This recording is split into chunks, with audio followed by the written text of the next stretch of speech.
हम लोगों ने देखा था कि अगर कॉइल स्टेशनरी हो, ठीक है, हम लोगों ने देखा था क्या कि कॉइल अगर स्टेशनरी हो, लाइट ऑन कर दो, ठीक है ना। हम लोगों ने ये देखा था कि अगर कॉइल स्टेशनरी हो और मैग्नेटिक फ्लक्स चेंज हो रहा हो कॉइल के स्टेशनरी होने की वजह से, तो उसके लिए मैग्नेटिक फील्ड और फ्लक्स का कैसा चेंज होगा, ईएमएफ का कैसा चेंज होगा, उसका हमने प्रॉपर जो ग्राफ था वो देखा था, ठीक है। अब आते हैं इसके मैथमेटिकल इक्वेशन पे। तो जैसे कि मैंने आपको बताया, ये जो मोशन हो रहा है ये ऑक्सीलेटरी इन नेचर है। अगर आप देखोगे तो अगर मैं इसको इसकी मीन पोजीशन मानूं, मीन पोजीशन का मतलब ये जब इस पे हम कोई फोर्स नहीं लगा रहे, तो अपनी नेचुरल स्टेट में ये कैसा रहेगा, इधर पे रहेगा ना, ये इधर आ जाएगा, ये थीटा जो एंगल बना ये एंगल ऐसा हो जाएगा, बराबर, मतलब ये कुछ ऐसा रहेगा, राइट। तो यहाँ थीटा की वैल्यू क्या रहेगी, 0 रहेगी, बराबर, अरे बराबर।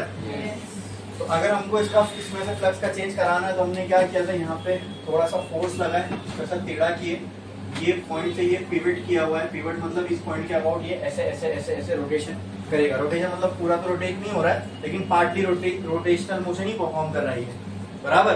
तो ऐसा करके हमने इसको छोड़ दिया तो ये ऐसा जाएगा, ऐसा जाएगा, ऐसा ऐसा करके ये ऑक्सीलेट करेगा, ठीक है। तो हम ये देख रहे हैं कि टीटा का, क्योंकि मैग्नेट तो हमने फिक्स कर दिया, इसमें से जितनी मैग्नेटिक फील्ड निकलने वाली लाइंस निकलने वाली वो भी फिक्स हो गई, राइट। तो जो इस कॉइल में फ्लक्स चेंज होगा वो किसकी वजह से होगा, मैग्नेटिक फील्ड के बढ़ने से, कम होने से, क्योंकि यहाँ कोई करंट तो है नहीं जिसके बढ़ाने से मैग्नेटिक फील्ड बढ़ रही है और उसकी वजह से फ्लक्स बढ़ रहा है। तो यहाँ पे रीजन क्या है फ्लक्स के चेंज होने का, फ्लक्स के चेंज होने का रीजन ये टीटा। हमने टीटा को कुछ इनिशियल वैल्यू दी, डिस्प्लेसमेंट दिया और छोड़ दिया, फिर हमने देखा टाइम के साथ टीटा जो है कम हो रहा है, ये हमने 0 माना था ना। तो अगर मैं इसको ऐसा करके, मतलब मैंने टीटा बढ़ा के छोड़ दिया, तो टाइम के साथ टीटा कम होगा, फिर अपोजिट डायरेक्शन में बढ़ेगा, फिर टाइम के साथ कम होगा, फिर ये डायरेक्शन में बढ़ेगा। मतलब टाइम के साथ टीटा चेंज होने की वजह से इसमें फ्लक्स का चेंज आ रहा है, बराबर। ये बात क्लियर है सबको, हाँ। तो इस कॉइल में जो ईएमएफ आएगा वो तो हमको पता है d∅dt की वजह से आएगा, यानी चेंज ऑफ फ्लक्स की वजह से आएगा, राइट, हाँ। लेकिन ये जो फ्लक्स का चेंज हो रहा है ये किसकी वजह से हो रहा है, ये टीटा की वजह से हो रहा है, कि टीटा टाइम के साथ चेंज हो रहा है, इस वजह से ये फ्लक्स चेंज हो रहा है, बराबर। तो क्या मैं बोल सकता हूँ ईएमएफ जो इस कॉइल में बन रहा है वो डिपेंड कर रहा है इस टीटा पे, जो ये टाइम के साथ चेंज होगा उस पे। तो ईएमएफ में टीटा की तो कोई टर्म है ही नहीं, ठीक है। तो टीटा के साथ भी इसका रिलेशन स्टैब्लिश हो, इसलिए हम टीटा का टर्म यहाँ पे इंट्रोड्यूस कर देते, मल्टीप्लाई कर दिया मैंने डी टीटा से, क्यों, क्योंकि हम डिपेंड कर रहा है। लेकिन मैथमेटिकली गलत हो जाएगा, अगर मैंने ऊपर मल्टीप्लाई किया तो मुझे सही करने के लिए नीचे भी टीटा लगाना पड़ेगा, तो एक ही बात होगी ना, कैंसिल होकर यही आएगा, बराबर, हाँ।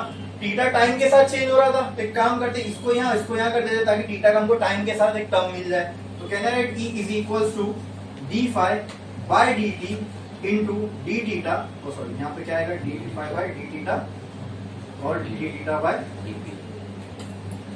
इससे तो हमारी दोनों, अब ये इक्वेशन से हमको एक चीज और अच्छी हो गई, वो क्या, change in flux with change in theta, ये भी ट्रू है। और चेंज इन टीटा ये किस पे डिपेंड कर रहा है, ये इस पूरी इस क्वांटिटी पे डिपेंड कर रहा है। देखो फ्लक्स का चेंज टीटा के चेंज की वजह से आएगा, और टीटा का चेंज किसके साथ हो रहा है, टाइम के साथ, राइट। तो अगर ये इंपॉर्टेंट चीज है, एक्चुअल में ये वेरी नहीं हो रहा है, वेरी तो ये हो रहा है, इसकी वजह से ये वेरी हो रहा है। आई बात समझ में, हम चेंज किसका कर रहे हैं, हम चेंज टीटा को दे रहे हैं, उसकी वजह से फ्लक्स का चेंज हो रहा है, राइट। तो क्या मैं बोल सकता हूं ये टर्म मेरे लिए बहुत ज्यादा इंपॉर्टेंट है, क्योंकि ये भी चेंज हो रहा है नो डाउट, लेकिन इसका चेंज भी इस पे डिपेंड कर रहा है। समझ में आया, हाँ, ठीक है। अब फिलहाल के लिए इक्वेशन को ऐसे ही रखो। मैंने आपको बताया था ऑक्सीलेशन की एक स्टैंडर्ड इक्वेशन है, अगर पार्टिकल मीन पोजीशन से स्टार्ट हो, राइट साइड जाए या लेफ्ट साइड जाए, उसके लिए क्या थी इक्वेशन,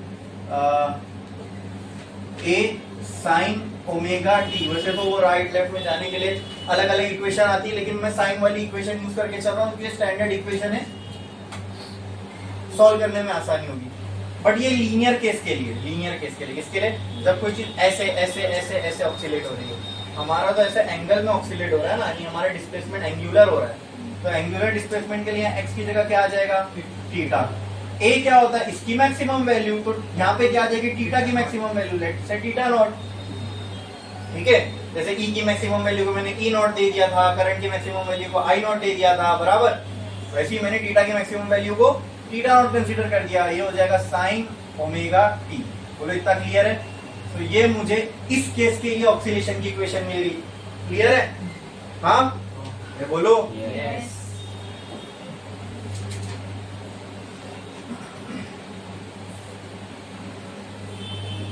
हमने जो इक्वेशन ली थी, अच्छा अब आप मुझे ये बताओ कि मेरे पास थीटा का टर्म आया है, ठीक है, क्या मैं इस इक्वेशन को यहाँ पे पुट कर सकता हूँ थीटा की जगह पर? Yes. तो मुझे और क्लियर रिलेशन मिलेगा ईएमएफ का।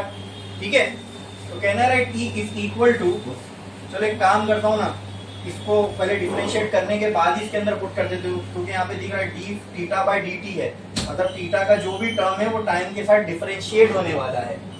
ठीक है, तो कहना है write D theta by D T is equal to, theta की जगह पे ये पूरा टर्म लिख सकता हूँ, D theta not sine omega T by D T. बोलो क्लियर है इतना? हाँ, यही टर्म है, बस थीटा की जगह मैंने जो उसकी वैल्यू थी वो लिख दी। अब हम क्या कर रहे हैं, डिफरेंस, अच्छा थीटा नॉट क्या, maximum value of theta which is be constant, कोई एक ही वैल्यू होगी मैक्सिमम, उसको कहाँ ले लेंगे, बाहर।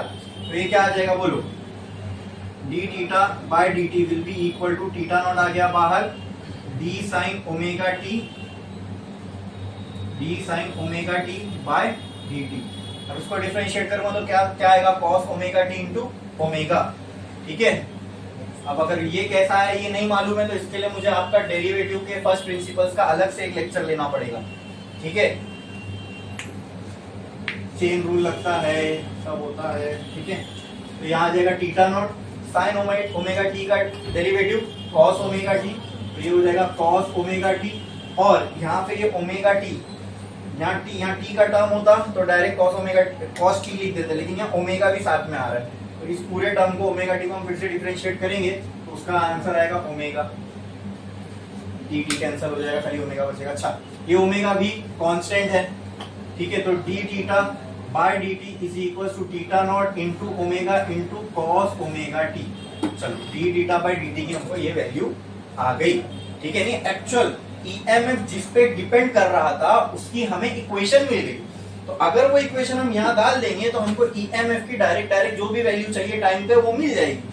ठीक है, अच्छा अब मुझे आप ये बताओ कि अगर ये D theta by D T को मैक्सिमम होना है, या सिंपल मैं बोलता हूं ईएमएफ मैक्सिमम कब होगा, जब D theta by D t की वैल्यू मैक्सिमम होगी।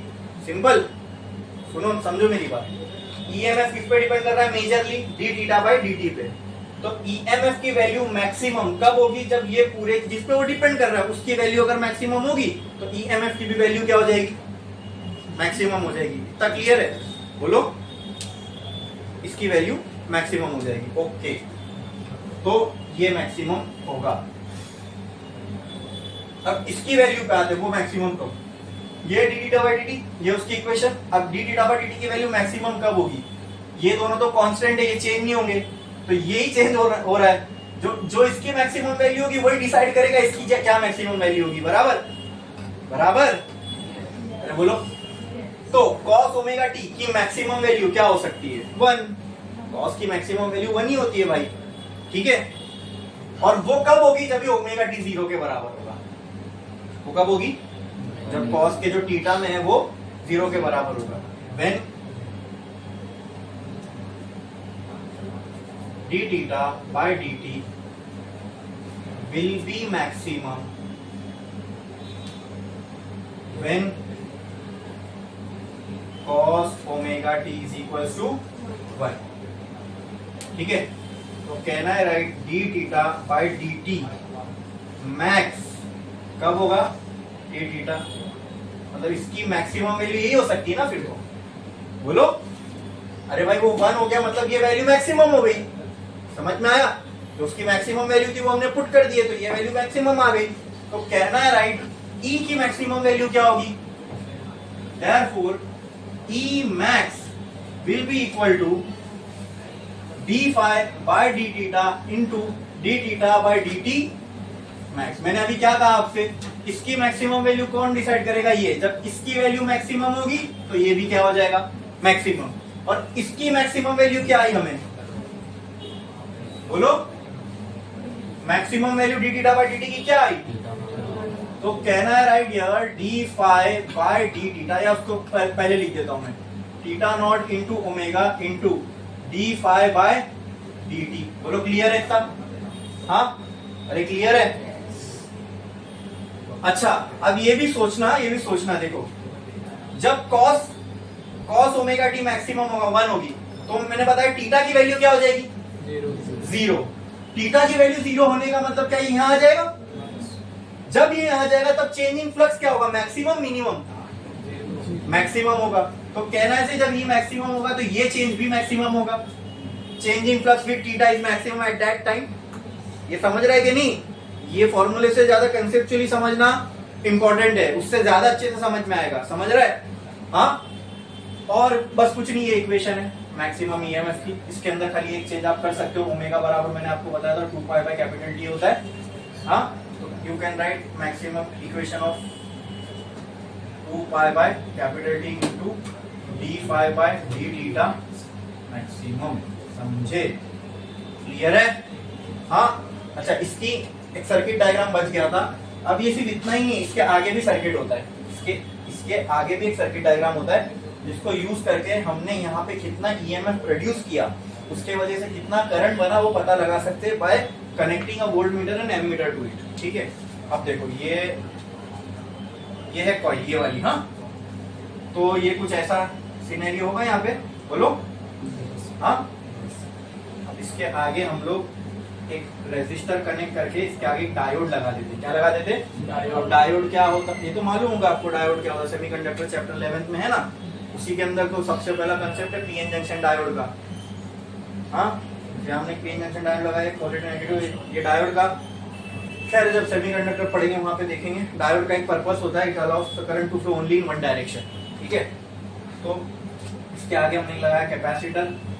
अब अगर हमें करंट नापना है तो सीरीज में क्या लगा दिया हमने, एक मिली एम्पियर, और वोल्टेज नापना है तो इससे पैरेलल में क्या लगा दिया, एक वोल्टमीटर। तो ये एक सर्किट डायग्राम है जिसके थ्रू आप इसमें जो ईएमएफ प्रोड्यूस हो यानी वोल्टेज सिंपल वो आप पता लगा सकते हो, करंट प्रोड्यूस हो वो पता लगा सकते हो, फिर इसके आगे हम इसके वैल्यू के बेसिस पे थ्रू हम और भी सर्किट डिजाइन कर सकते हैं, ठीक है। तो ये था इसका सर्किट डायग्राम, समझ में आया, क्लियर है, इसमें किसी को कोई भी डाउट है, एकदम एकदम एकदम क्लियर है, फुल क्लैरिटी, कोई डाउट, पक्का। कहाँ तक लिखा था आपने, ये लिखा था, कहाँ तक लिखा था, ये सर्किट डायग्राम बनाओ जल्दी, उसी के नीचे उसका सर्किट डायग्राम बना लो। उसके बाद हमें एक डिवाइस देखना है, ट्रांसफॉर्मर, बोलिए बोलिए, हाँ हाँ या ना,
हो गया लिख के, कितने लोग का बाकी है, जल्दी चाह।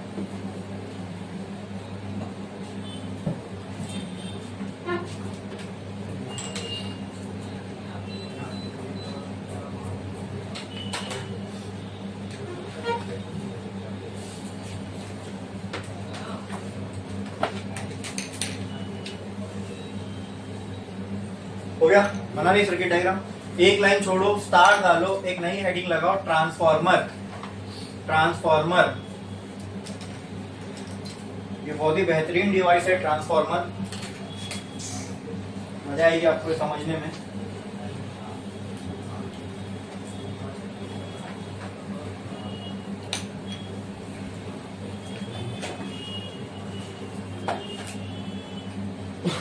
डीसी को डीसी में जो कन्वर्ट करता है रेक्टिफायर, नॉट इन्वर्टर। मैंने आपको शायद बताया था थोड़े दिन पहले कि घरों में इन्वर्टर लगा होता है, यानी डिवाइस होता है जो एसी को डीसी में कन्वर्ट करता है, वो इन्वर्टर नहीं, वो रेक्टिफायर होता है। क्या होता है? रेक्टिफायर। और जो डीसी को एसी में कन्वर्ट करे उसको बोलते हैं इन्वर्टर। इसलिए घरों में जो वो चीज़ होती है ना जिसको लाइट बंद करने पे चालू करते तो बोलते हैं इन्वर्टर ऑन करो, लाइट जाएगी। तो बेसिकली इन्वर्टर उसके अंदर एक मशीन होती है, क्योंकि जो भी बैटरी, उसके नीचे एक बैटरी लगी होती है इन्वर्टर के नीचे।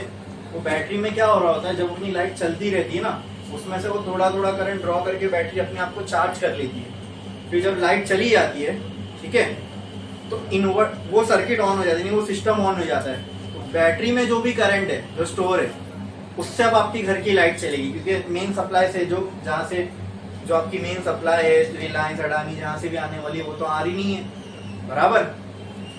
बट बैटरी में जो करंट स्टोर होता है वो किसके फॉर्म में होता है? डीसी के फॉर्म में। और हमारे घरों में जो चीजें चलती हैं वो किस में चलती है? तो वो जो डिवाइस कन्वर्ट करता है ना, घरों में जो करंट देना है हमको बैटरी से निकाल के, तो बैटरी से डीसी करंट को एसी में जो कन्वर्ट करता है घरों में सप्लाई करने के लिए, वो डिवाइस होता है इन्वर्टर। एक ब्लैक कलर का बॉक्स होता है बैटरी के ऊपर लगा हुआ, आप देखोगे अगर कहीं पे इन्वर्टर अगर आपने देखा है लगा हुआ तो वहां आपको देखने को मिलेगा बैटरी के ऊपर एक बॉक्स लगा होता है, उसी का नाम होता है इन्वर्टर। वो कन्वर्ट करता है डीसी से एसी में, इसलिए हम लोग जनरली उसको ऐसा ही बोल देते हैं कि इन्वर्टर ऑन करो या इन्वर्टर ऑन है इस वजह से घर पे चल रहा है, ठीक है। लेकिन इन्वर्टर उसमें उसके अंदर एक डिवाइस है जो डीसी को एसी में कन्वर्ट करता है। क्यों? क्योंकि बैटरी की एनर्जी निकाल के वो घरों में सप्लाई कर रहा है। बैटरी में तो डीसी फॉर्म में करंट स्टोर है, अपने को चाहिए एसी के फॉर्म में, तो वो इन्वर्टर वही काम करता है। तो एक डिवाइस ऐसा भी होना चाहिए कि जो भाई एसी से डीसी में कन्वर्ट करे, ठीक है। अब मैं उसकी आपको नीड पहले समझाता हूँ कि ऐसा क्यों होगा। तो आप मुझे बताओ, आपका जो मैंने अभी कहा आपसे, बैटरीज के अंदर जो करंट स्टोर होता है वो कौन से फॉर्म में होता है? डीसी के फॉर्म में। किसके फॉर्म में? क्या ऐसी ही एक बैटरी आपके फोन में लगी है? हाँ बोलो, अरे फोन में बैटरी होती है कि नहीं होती है? होती है। तो क्या लगता है आपको, उसके अंदर जो करंट होगा या उसमें से जो करंट निकलता होगा जो फोन में जाता है उसको चलाने के लिए फोन को, वो कौन सा होता होगा? डीसी होता होगा। तो बैटरी को अगर चार्ज करना है तो उसको कौन सा करंट देना पड़ेगा?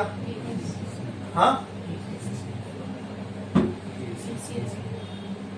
डीसी करंट ही देना पड़ेगा ना भाई, उसको चार्ज करना है तो, क्योंकि उसको डीसी डिवाइस है, उसको डीसी करंट ही समझ में आता है, एसी करंट उसके समझ में आता नहीं है। अच्छा, लेकिन अब ये कंफ्यूजन हो रहा होगा कि हम लोग तो घर पे चार्जर लगाते और सीधा कनेक्ट कर देते, और अभी सर आपने बोले घरों में तो एसी करंट आता है, तो हम बैटरी को क्या दे रहे हैं? एसी करंट दे रहे हैं।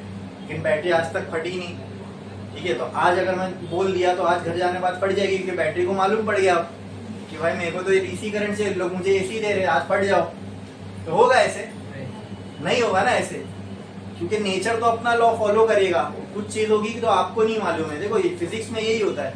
अभी हम आप लोग सब जो इधर बैठे हो, तो कोई चीज आपको समझ में इसलिए नहीं आ रही कि वो अभी तक आपको मालूम ही नहीं है। मालूम पड़ेगी तो समझ में आ जाएगा।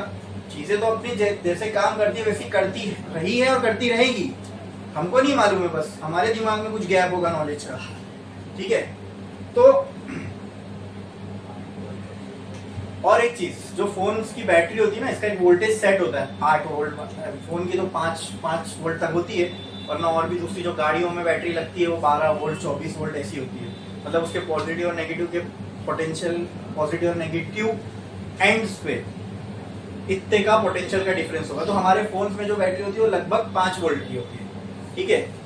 तो चलो लेकिन हमारे घर में जो करंट आता है ना, एसी करंट, वो किसमें होता है? 230 वोल्ट पे, 220 या 230 लगभग, ठीक है। और बैटरी को कितनी चाहिए, कितना वोल्ट चाहिए? तो उसका तो ये कम से कम 4 टाइम्स ज्यादा, 4 टाइम्स भी नहीं, 400 टाइम्स ज्यादा में बोलना चाहिए, है ना। 50 टाइम्स कर दूंगा तो 100, 10 टाइम्स हो गया, 10, 40 टाइम्स जा रहा है, ठीक है। तो बहुत ज्यादा ही है किसी चीज को उसकी कैपेसिटी से। अभी आपकी कैपेसिटी है 100 किलो उठाने की और मैं आपके ऊपर 400 किलो डाल दूं तो आदमी तो दब जाएगा ना, मर सकता है।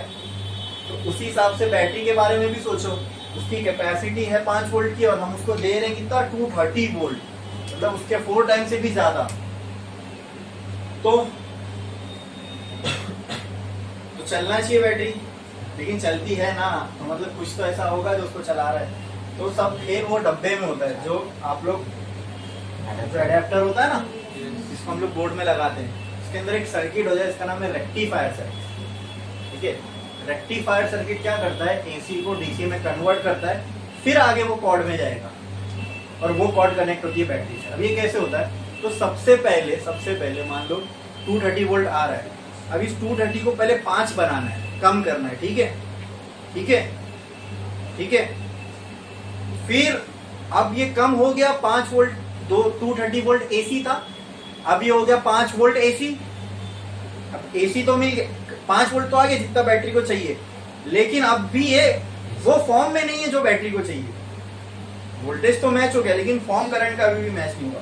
तो उसके आगे लगता है एक डिवाइस जिसको बोलते हैं रेक्टिफायर। अब ये रेक्टिफायर क्या करेगा, 5 वोल्ट एसी को 5 वोल्ट डीसी में कन्वर्ट करेगा, तो हो गया ना 5 वोल्ट डीसी, यही तो चाहिए था। अब जाएगा ये बैटरी में। तो ये सारा खेल कहाँ होता है, अडेप्टर के अंदर। इसके अंदर डिवाइसेस लगे होते हैं, ठीक है, वो हमको पढ़ना है। सेमीकंडक्टर जब पढ़ोगे आप तो उसमें रेक्टिफायर सर्किट है, उसमें पूरा समझ में आएगा आपको एक रेक्टिफायर सर्किट कैसे काम करता है, कैसे एसी को डीसी में कन्वर्ट किया जाता है, ठीक है। वो एडेप्टर में आने से पहले करंट ऐसा होता है और एडेप्टर से निकलने के बाद ऐसा हो जाता है। ये था अल्टरनेटिंग करंट, ठीक है, विच चेंजेस इट डायरेक्शन। ये था डायरेक्ट करंट जो एक ही डायरेक्शन में फ्लो होता है, प्योर डीसी बोलते हैं इसको, ठीक है। वो खैर आप अभी आपको इतना अच्छे से समझ में नहीं आएगा क्योंकि वो है टॉपिक अलग से। अच्छा, तो यहाँ पे आपने एक चीज गौर की, एक जगह मुझे जरूरत पड़ी, किसकी जरूरत पड़ी, वोल्टेज को डिक्रीज करने की, राइट।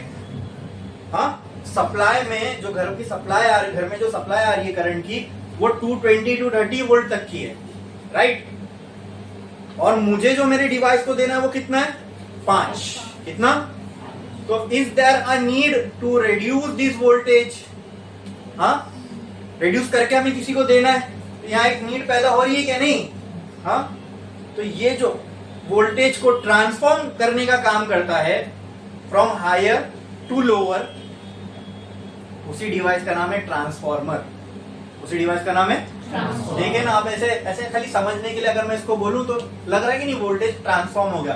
तो ट्रांसफॉर्म बोलो तो ऐसा वोल्टेज कहीं किसी और चीज में बदल नहीं गया, ठीक है, वोल्टेज ही था, लेकिन ट्रांसफॉर्म होना मतलब थोड़ा सा नाम से उसके क्या बोलते हैं, सेंस बने, रिलेट कर पाओ, इसके लिए कह रहा हूं वोल्टेज ट्रांसफॉर्म हो गया। किसमें ट्रांसफॉर्म हो गया, हायर वोल्टेज से लोअर वोल्टेज में। अच्छा, क्या ट्रांसफॉर्मर सिर्फ यही कर सकता है, नहीं, ट्रांसफॉर्मर लोअर वोल्टेज को भी हायर वोल्टेज में कन्वर्ट करके दे सकता है, ठीक है। तो इसी के लिए हमने इसके 2 नाम रख दिए, सुन लो। ट्रांसफॉर्मर का बेसिक काम क्या है, टू ट्रांसफॉर्म वोल्टेज, ठीक है। अब ये ट्रांसफॉर्मेशन 2 तरीके का हो सकता है, या तो हायर से लोअर या फिर लोअर। तो अगर कोई ट्रांसफॉर्मर हायर वोल्टेज को लोअर वोल्टेज में ट्रांसफॉर्म करके दे रहा है, उसको हम बोलते हैं स्टेप डाउन ट्रांसफॉर्मर, क्योंकि पहले हायर था, इसने लोअर कर दिया, इसने स्टेप डाउन कर दिया वोल्टेज को, ठीक है। तो आप मुझे बताओ कोई ऐसा ट्रांसफॉर्मर जो वोल्टेज को लोअर से हायर करे, उसको क्या बोलेंगे, सिंपल, यही होता है स्टेप अप ट्रांसफॉर्मर। समझ में आया। तो नाम सुन के बहुत डिफिकल्ट लगता है, काम सुन के डिफिकल्ट लगता है, लेकिन जब समझ में आया तो कुछ भी नहीं है, खुद ही से नाम बता दिया, ठीक है। तो 2 तरीके के ट्रांसफॉर्मर होते हैं, एक स्टेप अप ट्रांसफॉर्मर और एक स्टेप डाउन ट्रांसफॉर्मर। दोनों का काम है वोल्टेज को वेरी करके देना, ठीक है। समझ में आया, क्लियर। अब ये करता कैसे है ट्रांसफॉर्मर, ये काम करता कैसे, आओ ये समझते हैं, ठीक है। तो पहले एक काम करो, कुछ इसके डेफिनेशन वगैरह वो लिख लो। ट्रांसफॉर्मर लिखा आपने, एक लाइन छोड़ो, चलो लाइन मत छोड़ो, उसी के आगे उसका डेफिनेशन लिखो। It is a device, it is a device which is used to transform the voltage. It is a device which is used to transform the voltage from higher to lower or from lower to higher. It is a device which is used to transform the voltage from higher to lower, और higher to lower को bracket कर दो, और lower to higher, यानी ये transformation करेगा ये voltage के साथ। ठीक है, इसी को बोलते हैं ट्रांसफॉर्मर। ओके, अब इसके अंदर क्या क्या चीजें हैं लगी हुई, और वो भी देखते हैं। अच्छा, टाइप्स लिख लो पहले इसके, types of transformer, types of transformer, types of transformer, types of transformer, types of transformer.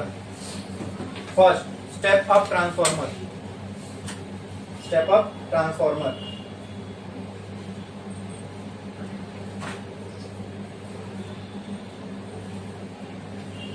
Step up transformer क्या करेगा? तो कर लिख दो उसको,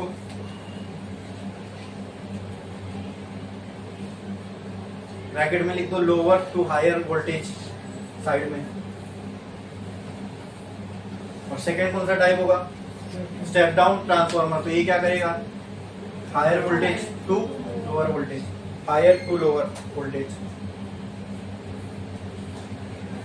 higher to lower, step up और स्टेप डाउन। ठीक है, अब ये करता कैसे है ट्रांसफॉर्मर वो देखते हैं। और वो करने के लिए हमें, ट्रांसफॉर्मर एक डिवाइस है, अब कोई डिवाइस है तो कुछ चीजों से बना होगा ना। हमने गैल्वेनोमीटर देखा, वो भी एक डिवाइस था, किन चीजों से बना था वो समझे।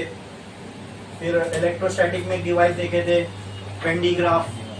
ठीक है, और कोई डिवाइस देखे हमने, पेंडीग्राफ देखे, फिर गैल्वेनोमीटर देखा, और कोई डिवाइस देखे थे, कौन सा?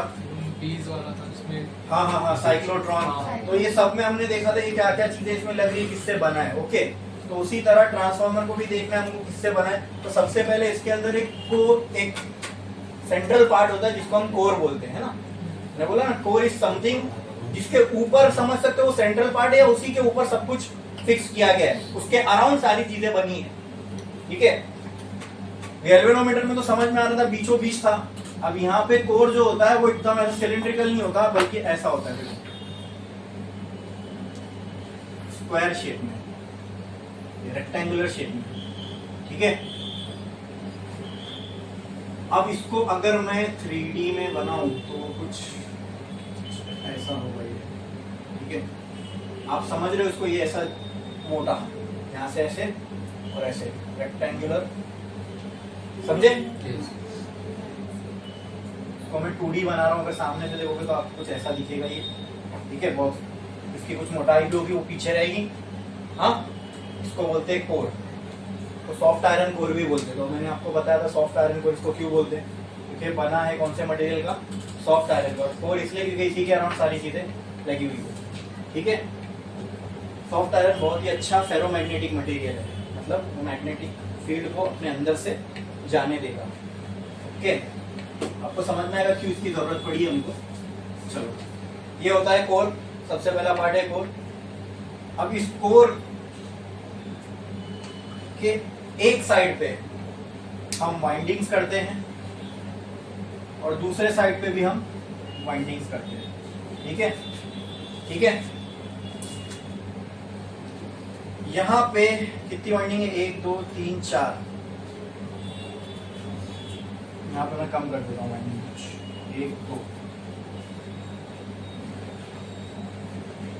2 तरीके की वाइंडिंग दिख रही है आपको। ये दोनों एक दूसरे से कनेक्टेड है क्या? ये वाइंडिंग के साथ कनेक्टेड है क्या? हाँ, फिजिकल कनेक्शन तो इन दोनों का नहीं, हाँ, लेकिन कोर के थ्रू मैं बोल सकता हूँ कनेक्टेड है। ओके, अब इस वाली कॉइल को मैं दे रहा हूँ सप्लाई, तो मुझे बताओ ये कौन सी वाइंडिंग होगी, प्राइमरी या सेकेंडरी? Primary winding. तो जिसको भी हम सप्लाई देते हैं वो कौन सी वाइंडिंग हो जाती है? प्राइमरी। और जो दूसरे एंड पे होता है वो कौन सी वाइंडिंग हो जाएगी? सेकेंडरी। अब इस वाइंडिंग के आगे हमने कनेक्ट कर दिया लोड। लोड का मतलब मैंने आपको बताया था, पंखा, ट्यूबलाइट, बैटरी, जो भी आप यहाँ लगा दो, it will be called as a load. ठीक है, जिस भी चीज को आपको चलाना है उसको आपने यहाँ लगा दिया। ठीक है, अब ये चलेगा कैसे? जब इस वाली कॉइल में करंट आएगा, बराबर, तभी तो ये चलेगा ना। तो इसमें करंट आएगा कैसे? तो अब समझो ध्यान से, ये है अल्टरनेटिंग करंट। ये कौन सा करंट है? ये अल्टरनेटिंग करंट। एसी सप्लाई दे दिया हमने इसको, एसी सप्लाई। ये एसी सप्लाई जा रही है इस कॉइल में। तो आपको पता है एसी सप्लाई का वेव फॉर्म ऐसे होता है, इसमें करंट इंक्रीज होता है फिर डिक्रीज, फिर अपोजिट में इंक्रीज फिर डिक्रीज। तो क्या करंट के इंक्रीज होने से इस कॉइल के अंदर जो मैग्नेटिक फील्ड है वो बढ़ेगी? बोलो। तो क्या फ्लक्स बढ़ेगा? फिर डिक्रीज होगा करंट तो क्या मैग्नेटिक फील्ड कम होगी? बोलो। करंट कम होगा, यस। मैग्नेटिक फील्ड, करंट कम होगा तो मैग्नेटिक फील्ड कम होगी, यस। तो अगर मैग्नेटिक फील्ड, देखो ये कॉइल है, सॉलिनॉइड जैसा लग रहा है, तो इसके अंदर मैग्नेटिक फील्ड ऐसी ही कुछ बनेगी ना अंदर के साइड। बोलो। अब करंट कम होगा तो ये मैग्नेटिक फील्ड कम होगी, फ्लक्स कम होगा। करंट बढ़ेगा, मैग्नेटिक फील्ड बढ़ेगी, फ्लक्स बढ़ेगा। क्या इस कॉइल में फ्लक्स चेंज हो रहा है? हो रहा है? हो रहा है कि नहीं? बिल्कुल हो रहा है ना इसमें फ्लक्स चेंज। ठीक है, अब ध्यान दो, ये मैंने आपको बताया, ये इसलिए बहुत इंपॉर्टेंट रोल प्ले करता है। ये क्या है? Soft iron core. क्या ये? Soft iron core. ये क्या करेगा? सॉफ्ट आयरन कोर एक ऐसा मटेरियल है, ये मैंने कहा था आपको, इसका नाम भी बताया था। अब ये फेरोमैग्नेटिक मटेरियल एक्चुअल में क्या होता है वो तो आप मैग्नेटिज्म एंड मैटर में पढ़ोगे, लेकिन यहां सिर्फ इतना समझ लो कि ये फेरोमैग्नेटिक मटेरियल अच्छे मटेरियल होते हैं। अच्छे क्यों? मैग्नेटिक फील्ड के लिए अच्छे होते हैं। किसके लिए? यानी अपने अंदर से ये फुल अलाउ करेगा मैग्नेटिक फील्ड को फ्लो होने के लिए। तो अगर यहाँ पे मैग्नेटिक फील्ड बनी तो ये पूरे इस कोर को मैग्नेटाइज कर देगा। क्या कर देगा? मैग्नेटाइज। क्या कर देगा? मैग्नेटाइज का मतलब क्या? अगर यहाँ मैग्नेटिक फील्ड बन रही है तो यहाँ भी बनेगी, यहाँ भी बनेगी और यहाँ भी बनेगी। समझ में आया? हाँ, ये एग्जांपल ले लो ना भाई। आप लोगों ने वो सुना होगा कि आपने एक आयरन का नेल लिया, उसको आपने कॉपर की कॉइल से वाउंड किया और उस कॉपर की कॉइल को आपने बैटरी से कनेक्ट कर दिया। बैटरी में क्या फ्लो होगा? बैटरी से कॉइल में क्या फ्लो होगा? करंट। उसकी वजह से अंदर क्या बनेगी कॉइल के? Magnetic field. अब उस कॉइल के अंदर क्या है? नेल। जब कॉइल के अंदर मैग्नेटिक फील्ड बनी तो वो नेल के अंदर भी चली गई, नेल को उसने मैग्नेटाइज कर दिया। अब नेल कैसे बिहेव करेगा? मैग्नेट जैसा। अब उसको आप कहीं भी ले जाओ तो मैग्नेटिक प्रॉपर्टी शो करेगा, कॉइन को अट्रैक्ट करेगा, लोखंड की चीजों को अट्रैक्ट करेगा। उसी तरह ये भी तो लोखंड है ना भाई, आयरन का तो बना हुआ है। हाँ, तो इसको जब इसके अंदर जब मैग्नेटिक फील्ड चेंज होगी, या सिंपल अगर इसमें मैग्नेटिक फील्ड बनेगी कॉइल के अंदर, तो कॉइल के अंदर कौन रखा गया है? कोर, आयरन का। अब ये कोई अलग पार्ट थोड़ी है, तो पूरा जुड़ा हुआ है, राइट? हाँ, अभी समझो ये ऐसा अगर पूरा अक्खा स्ट्रेट होता तो भी समझ में आ रहा है ना। इतने पार्ट को भी अगर मैं मैग्नेटिक फील्ड दूं तो ये पूरा ही मैग्नेटाइज हो जाएगा ना, पूरा ही मैग्नेट के जैसा बिहेव करेगा। तो ऐसे फोल्ड करके मैंने ऐसा ही कर दिया उसको, समझे? तो ये पूरा मैग्नेट जैसे बिहेव करने लगेगा, बराबर। तो अगर यहाँ पे मैग्नेटिक फील्ड बढ़ेगी या कम होगी तो क्या इस पूरे रीजन में मैग्नेटिक फील्ड बढ़ेगी और कम होगी? बोलो। क्या ये इसका मैग्नेटिज्म बढ़ेगा और कम होगा इसकी मैग्नेटिक फील्ड के चेंज के साथ? हाँ, अच्छा। तो ये तो कोई सप्लाई से कनेक्टेड नहीं थी, लेकिन इसके अंदर से भी मैग्नेटिक फ्लक्स पास हो रहा है, और जब ये बढ़ेगा घटेगा तो ये भी बढ़ेगा घटेगा। तो क्या यहाँ फ्लक्स का चेंज होगा? अगर यहाँ फ्लक्स का चेंज हो गया तो इस वाली कॉइल में क्या आ जाएगा? करंट। क्या आ जाएगा? करंट आ जाएगा। ठीक है, और करंट किसकी वजह से आता है? ईएमएफ की वजह से। क्या मैं बोल सकता हूँ यहाँ पे भी ईएमएफ बना? तो मुझे आप बताओ कि कौन सा ऐसा कॉन्सेप्ट था जिसमें हमने पढ़ा था एक कॉइल में मैग्नेटिक फील्ड के चेंज से दूसरे में करंट प्रोड्यूस होता है? ऐसा कोई कंसेप्ट पढ़ा था हमने? हाँ, म्यूचुअल। क्या ऐसा कोई कॉन्सेप्ट पढ़ा था जहां पे एक प्राइमरी कॉइल थी, उसमें करंट था, उसकी मैग्नेटिक फील्ड की वजह से दूसरी कॉइल में करंट इंड्यूस हो रहा था? क्या बोलते हैं उस कॉन्सेप्ट को? Mutual inductance. तो क्या मैं बोल सकता हूँ transformer works on the principle of mutual inductance? हाँ, क्योंकि आपको यहाँ साफ साफ दिख रहा है दो कॉइल है, एक प्राइमरी एक सेकेंडरी। प्राइमरी कॉइल में करंट की चेंज की वजह से सेकेंडरी कॉइल में ईएमएफ इंड्यूस हो रहा है। अरे भाई, हमने तो बहुत डीप में देखा, current change, magnetic field change, flux change. फिर यहाँ पे भी वही फ्लक्स जा रहा है, फ्लक्स चेंज क्या करंट। लेकिन अगर मैं मोटा मोटा बोलूं तो यहाँ के करंट की चेंज की वजह से यहाँ पे क्या हो रहा है, फ्लक्स इंड्यूस हो रहा है ना। यहाँ पे करंट की चेंज की वजह से इसके अंदर ईएमएफ इंड्यूस हो रहा है कि नहीं हो रहा है, हो रहा है। तो ये कौन सा, किसका कंसेप्ट है, ये क्या है, ये कौन सा फिनोमिना हो रहा है यहाँ पे, किसका, म्यूचुअल इंडक्टेंस का। तो इसका जो वर्किंग प्रिंसिपल है, मैं बोल सकता हूँ कि transformer works on the principle of mutual inductance. हाँ बोलो, जैसे AC generator Faraday's law of induction पे काम कर रहा था, कुछ तो फिजिक्स के लॉ को फॉलो करेगी ना मशीन। हाँ तो ये किस पे काम कर रहा है, म्यूचुअल इंडक्टेंस पे। समझ में आया। हाँ अब इसमें और भी बहुत सारी चीजें हैं, अभी जैसे ये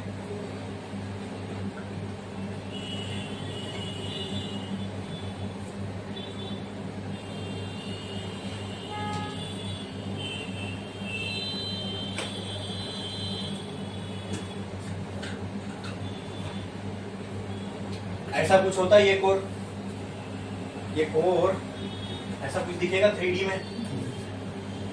अब ये एक ठोस टुकड़ा नहीं होता, बल्कि बहुत सारी छोटी छोटी अलग अलग स्ट्रिप काटते हम लोग, समझे, समझ में आने की बात। बहुत सारी ऐसी रेक्टेंगुलर ऐसी पट्टियां काटते, फिर उनको ज्वाइंट करते। अब वो सब आपके सिलेबस में नहीं है, क्यों होता है, वो सब लॉसेस है, उसको निग्लेक्ट कर। जब हम एक जगह से दूसरे जगह वोल्टेज को ट्रांसमिट करते हैं ट्रांसफार्मर के through, there are some losses. कुछ कोई भी चीज आइडियल नहीं होती, जितना वोल्टेज आपने यहाँ की पूरा पूरा यहाँ नहीं मिलेगा। रीजन क्योंकि कुछ लॉसेस होंगे।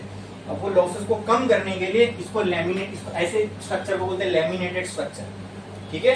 अलग अलग बजाय इसको एक सिंगल पीस में रखने के बहुत सारे रेक्टेंगुलर पीस काट के उनको ज्वाइन किया जाता है। बोले सर ये तो काम बढ़ गया, सच्चा एक ही रखते।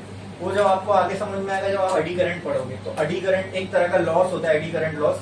वो कम करने के लिए, आप निग्लिजिबल करने के लिए एक कोर को इस तरीके से बनाया जाता है। लॉसेस ऑफ ट्रांसफार्मर एक अपने आप में अलग टॉपिक है, बट वो आप लोग तो है नहीं, ठीक है। एडी करंट के बारे में आपको पढ़ना है, इसके लिए मैंने आपको ये दिखा दिया, ताकि ये हमको पूरा समझना है कि ये ट्रांसफार्मर काम कैसे करता है, वोल्टेज को ट्रांसफॉर्म करता कैसे। पहले ये समझ में आया यहाँ पे ईएमएफ कैसे आएगा। पहले तो हमको यहाँ से यहाँ ईएमएफ पहुंचाना था, यानी ईएमएफ पहुंच गया मतलब वोल्टेज पहुंच गया, समझे ना भाई। ईएमएफ, वोल्टेज, इलेक्ट्रोमोटिव फोर्स सब एक ही चिड़िया के नाम है ना। समझ में आ गया कैसे पहुंचा यहाँ तक EMF, because of mutual inductance.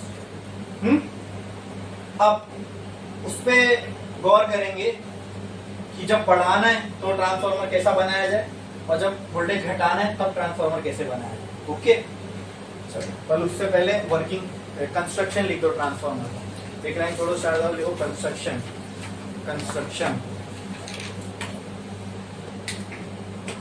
तो पहला लिखो प्राइमरी वाइंडिंग, नहीं पहले लिख दो कोर सॉफ्ट कोर लिखो, बस कोर लिखो, फिर इसका आगे देखो। It is made up of soft iron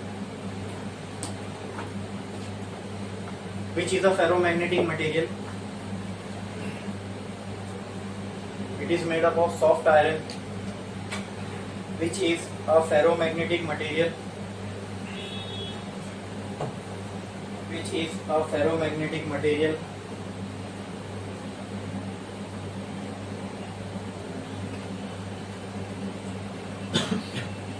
Is made of soft iron which is a ferromagnetic material.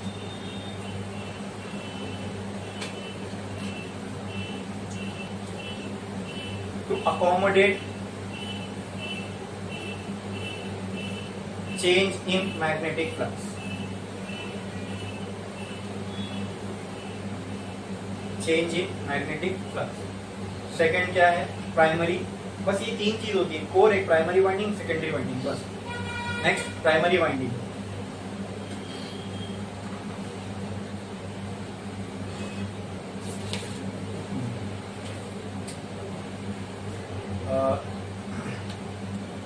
It is wounded on core.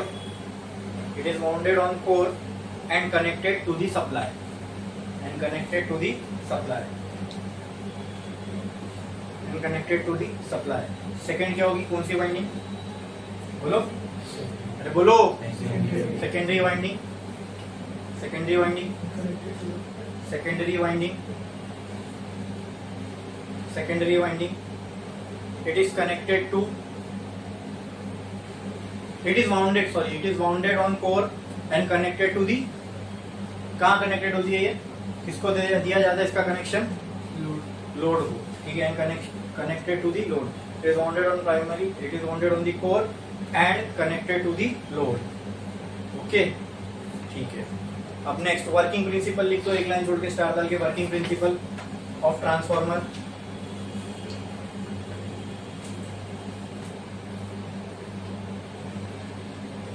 तो क्या है इसका working principle, it works on the principle of mutual inductance. देखो, it works on the principle of mutual inductance, it works on the principle of mutual inductance.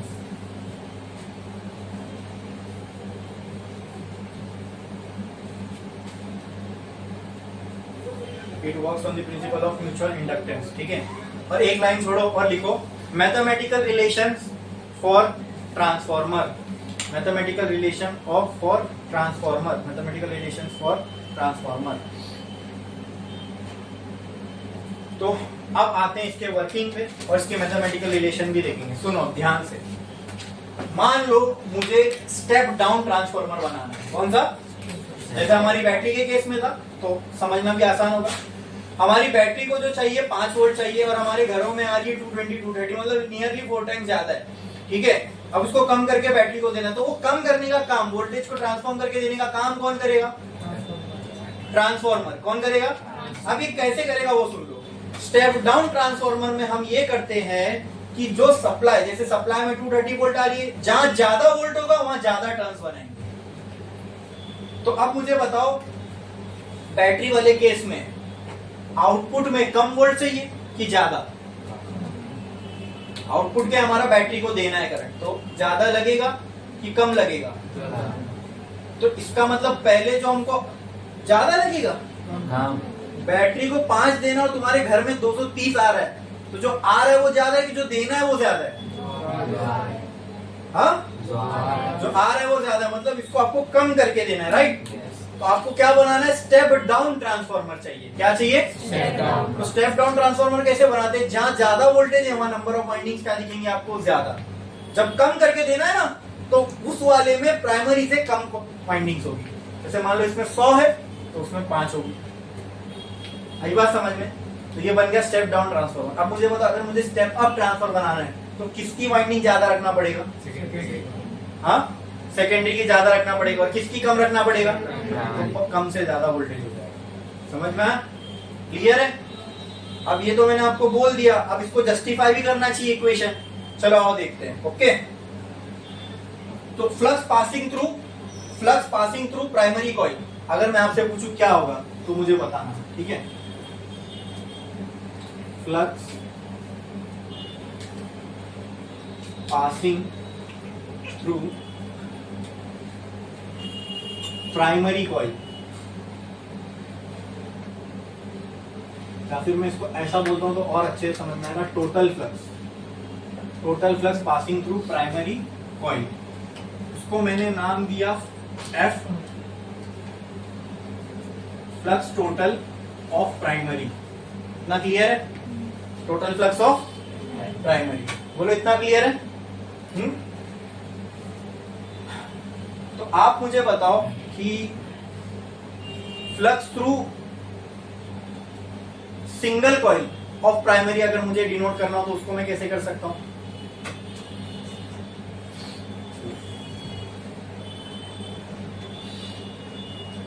Flux primary में एक coil तो नहीं है, बहुत सारी वाइंडिंग्स है. एक कॉइल नहीं है, बहुत सारी कॉइल्स है, बराबर. तो उस सारे कॉइल का जो फ्लक्स होगा उसको मैंने टोटल पी दे दिया. तो अगर किसी एक कॉइल का फ्लक्स निकालना है तो उसको मैं क्या बोल सकता हूं, बोलो. इसको भी हटा दो. चलो, फ्लक्स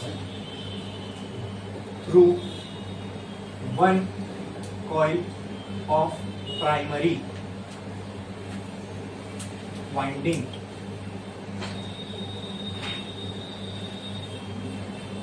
क्या मैं इसको F5P बोलूं, चलेगा? हाँ, इसमें किसी को कोई डाउट है, बोलो. ये कितना ये कौन सा फ्लक्स है? ये वो फ्लक्स है जो प्राइमरी वाइंडिंग की एक कॉइल से पास हो रहा है। इतना क्लियर है क्या? हाँ, एग्जाम्पल मान लो यहाँ 3 फ्लक्स है, 1 2 3। एक कॉइल में से कितना फ्लक्स पास हो रहा है?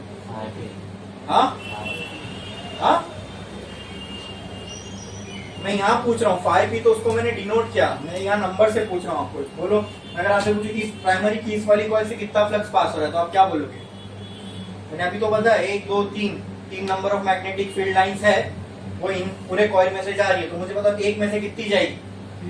3। ठीक है, कोई और एक पकड़ लो, ये इसमें से, इसमें से। अच्छा ठीक है, यही 3 इधर भी होगी, यही 3 इधर भी होगी। बोलो क्लियर है? मुझे बताओ इसके एक कॉइल में से कितनी पास हो रही है? इसके एक कॉइल में से, इसके एक कॉइल में से। ये क्लियर है? मतलब यहाँ देख के हमको ये क्लियरली समझ में आ रहा है कि अगर मैं प्राइमरी की एक कॉइल पकड़ूं या सेकेंडरी की एक कॉइल पकड़ूं तो सिंगल कॉइल में से तो दोनों में उतना ही फ्लक्स पास हो रहा है। क्या ये क्लियर है? दोनों की एक एक कॉइल अगर पकड़ूं तो उसमें से पास होने वाला फ्लक्स तो मुझे दोनों में क्या मिल रहा है? सेम ही मिल रहा है। अच्छा ठीक है, now tell me what is total flux. अगर मुझे टोटल फ्लक्स निकालना हो प्राइमरी का, टोटल फ्लक्स फ्रॉम प्राइमरी, इसको मैं बोल देता हूं, इससे डिनोट करता हूं, ठीक है? Total flux of primary. क्या टोटल फ्लक्स सिंगल फ्लक्स को मल्टीप्लाई करके आता है नंबर ऑफ टर्न से? ये एक टर्न का फ्लक्स है, मुझे टोटल फ्लक्स निकालना है तो नंबर ऑफ टर्न से मल्टीप्लाई कर दो, तो क्या ये आपको टोटल फ्लक्स दे देगा? अच्छा ठीक है, गिन लो यहाँ पे 1 2 3 4, टोटल नंबर ऑफ टर्न्स कितने? 4। ठीक है, एक और चीज मैं यहाँ पर लिख भी देता हूँ, flux through one coil of secondary winding, secondary winding. ठीक है, जैसे उसको मैंने 5p बोला है तो इसको मैं क्या बोल सकता हूँ? 5s बोल सकता हूँ। ये वो फ्लक्स है जो सेकेंडरी की एक कॉइल से पास हो रहा है। तो टोटल कॉइल में से टोटल फ्लक्स कितना होगा जो सेकेंडरी से पास हो?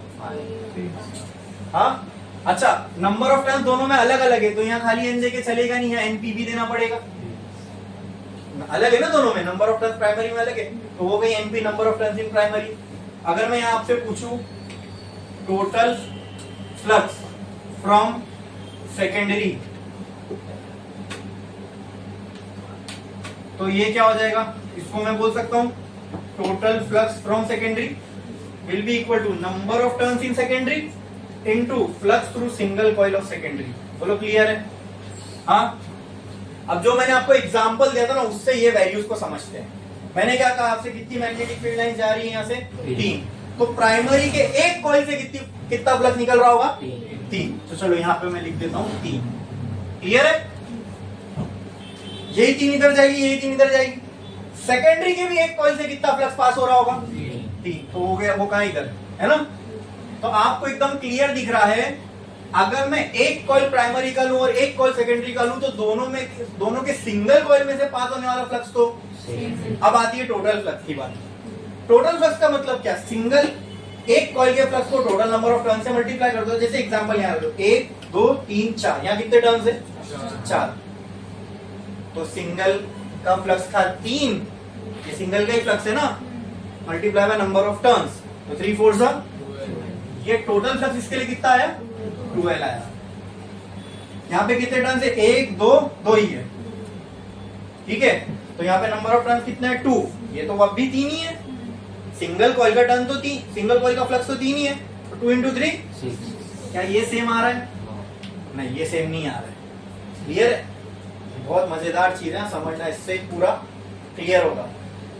इतना हमको समझ में आ गया। ये एग्जांपल है जो अभी मैंने आपको दिया कि flux through single coil of primary and secondary will B same, but the total flux in primary and secondary will not be same. क्योंकि बहुत से लोग को ये कंफ्यूजन होता है, सर सिंगल का सेम है तो सबका दोनों का सेम होगा। नहीं, करके भी बता दिया, क्योंकि दोनों में क्या, ये टोटल क्यों सेम नहीं आ रहा है? क्योंकि नंबर ऑफ टर्न्स दोनों की अलग अलग है, इसकी वजह से। समझे? टोटल फ्लक्स कैसे मिलेगा? नंबर ऑफ टर्न्स से मल्टीप्लाई करके। दोनों में अलग है तो टोटल फ्लक्स अलग आ रहा है। बोलो क्लियर है? बोलो क्लियर है? अच्छा ठीक है, चलो अब मैं पहले ईएमएफ थ्रू प्राइमरी निकालता हूं। यहां पे भी तो फ्लक्स चेंज हो रहा है ना, यहां पर भी ईएमएफ इंड्यूस होगा। चलो इसको रहने दो ऐसी। ईएमएफ इन प्राइमरी कॉइल, इसको मैं ईपी दे दूं, चलेगा? हाँ, ईएमएफ का तो हमको फॉर्मूला मालूम है, क्या होता है, डी फाई बाय डी। अब चेंज इन फ्लक्स आप किसका देखोगे, प्राइमरी का ही देखोगे ना, तो यहाँ आ जाएगा डीपी टोटल फ्लक्स ऑफ किसका आएगा, यहाँ प्राइमरी, किसका आएगा, प्राइमरी का। बोलो क्लियर है इतना?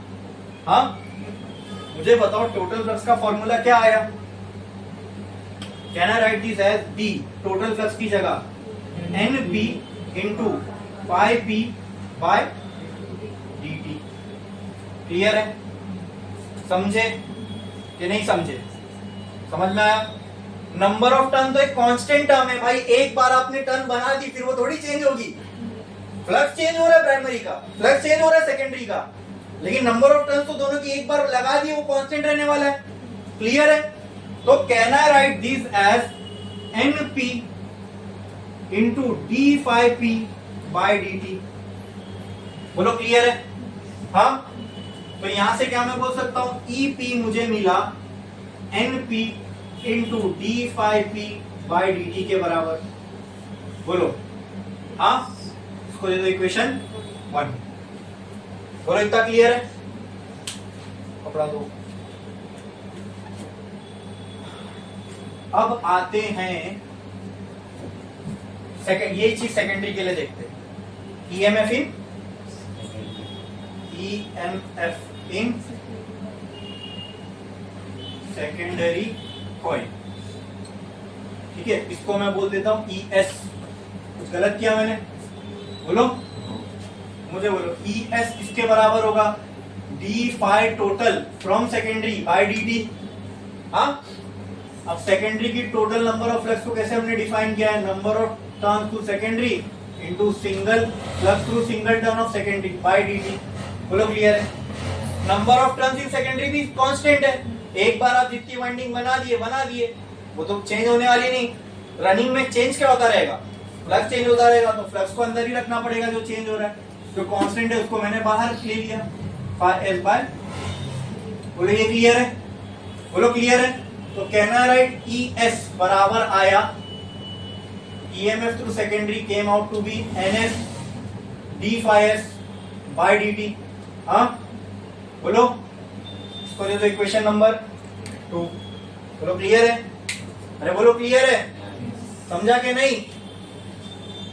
ये छाप लो, फिर उसके बाद आगे बढ़ते हैं जल्दी।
3, 8, 12 वो सब लिखने की जरूरत नहीं है, वो आपके समझने के लिए है।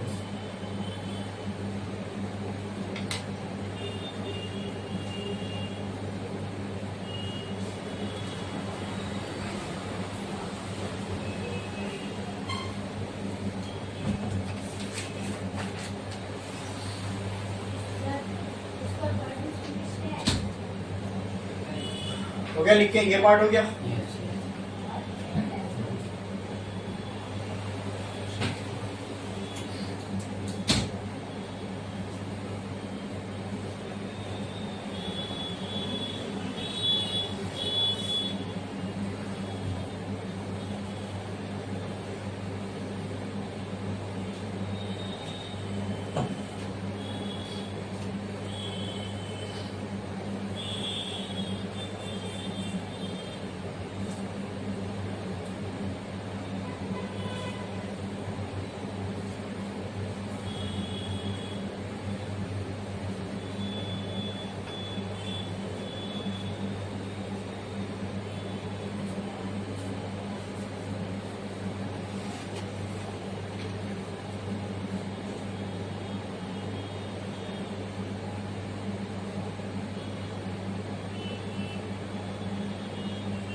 हो गया यहां तक लिख के। Now let's divide equation 1 by equation 2।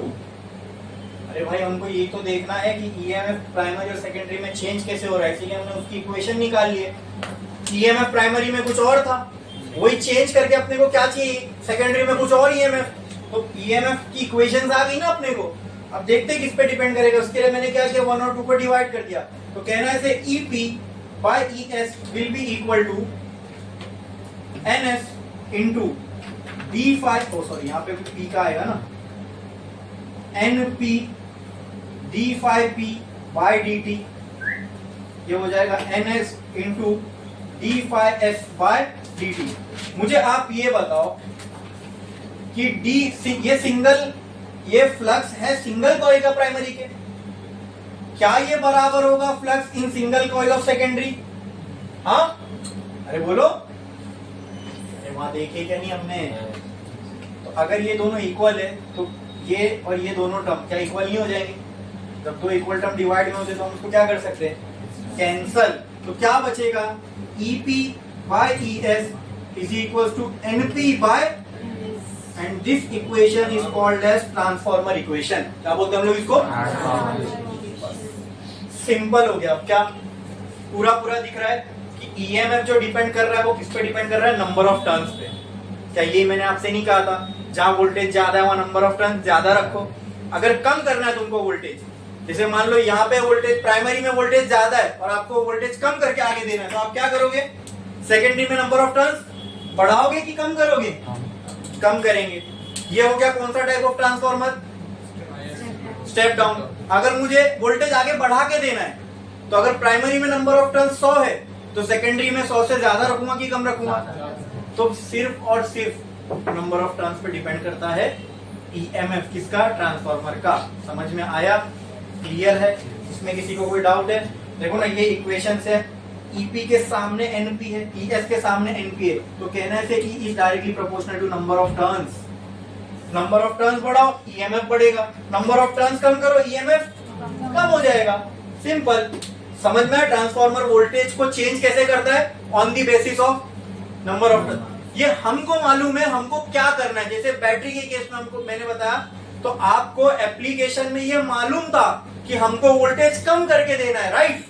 तो अब वहां आप सेकेंडरी में प्राइमरी से ज्यादा तो वाइंडिंग लगाओगे नहीं। क्यों नहीं लगाओगे? क्योंकि हमको कम करके देना है, हम जानते हैं। समझे? क्लियर है?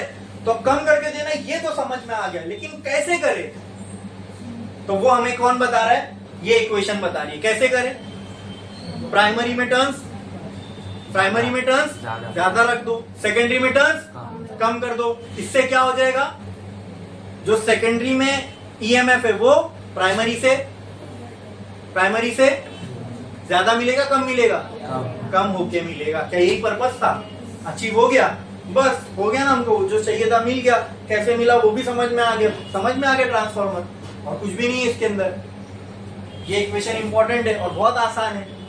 P के सामने P, S के सामने S। ईएमएफ डिपेंड करता है नंबर ऑफ टर्न के, तो प्राइमरी के सामने प्राइमरी की टर्न, सेकेंडरी के सामने सेकेंडरी की टर्न, खत्म। क्लियर है, समझ में आया। इसमें एक और चीज है थोड़ी सी, वो भी हमको देखना है, समझो, या भी लिखो मत। ट्रांसफार्मर के रिलेटेड अगर आपको कोई इक्वेशन काम आएगी तो वो यही वाली है, समझा।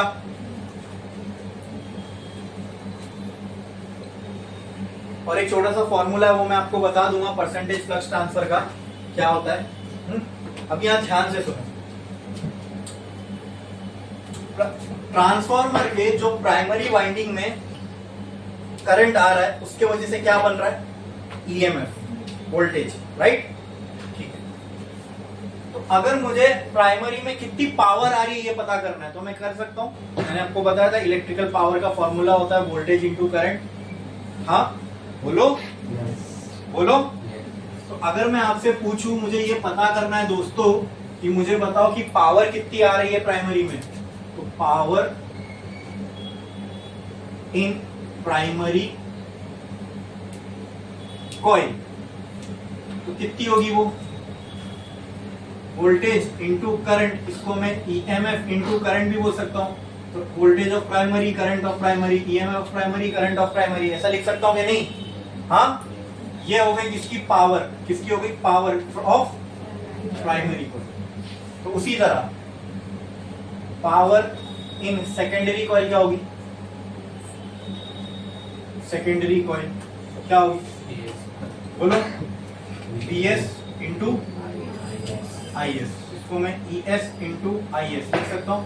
तो पावर ऑफ सेकेंडरी कितनी हो गई, ईएस इंटू, इलेक्ट्रिकल पावर का सिंपल फॉर्मूला होता है वोल्टेज इंटू करंट। बोलो क्लियर है। अब जो मैं आगे इक्वेशन बताने जा रहा हूं वो सिर्फ आइडियल ट्रांसफार्मर के लिए ट्रू है। आइडियल का मतलब ऑन पेपर ये फॉर्मूला सही है, रियलिटी में सही नहीं हो सकता। ये फॉर्मूला इज ऑलवेज ट्रू, ये this is always true in any condition. But अभी जो मैं रिलेशन बताने जाऊंगा वो सिर्फ और सिर्फ एक आइडियल ट्रांसफार्मर के लिए ट्रू है। क्यों आइडियल ट्रांसफार्मर के लिए, तो मैंने आपको कहा जब हम रियलिटी में किसी भी चीज को ऑपरेट करते हैं there are losses, there are. तो अगर मैं जैसे इनपुट में कुछ पावर आई, उतनी ही पावर मुझे आउटपुट में चाहिए, ये कभी नहीं हो सकता, ये कभी नहीं हो सकता, बिकॉज देयर आर लॉसेस।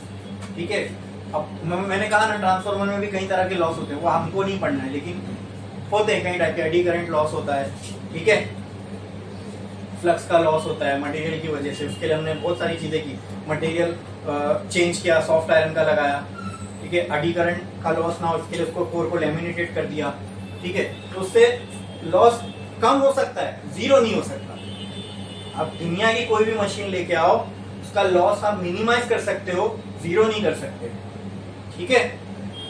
तो यहाँ पर भी कुछ ना कुछ लॉस होगा, चाहे हम कितना भी कोएफिशिएंट 99.999% भी बना दो तो भी कुछ ना कुछ परसेंटेज का लॉस होगा। No machine in the world is 100% efficient, ठीक है। तो मैं अब ये जो बताने जा रहा हूँ इक्वेशन, ये किसके लिए होगी, आइडियल ट्रांसफार्मर के लिए।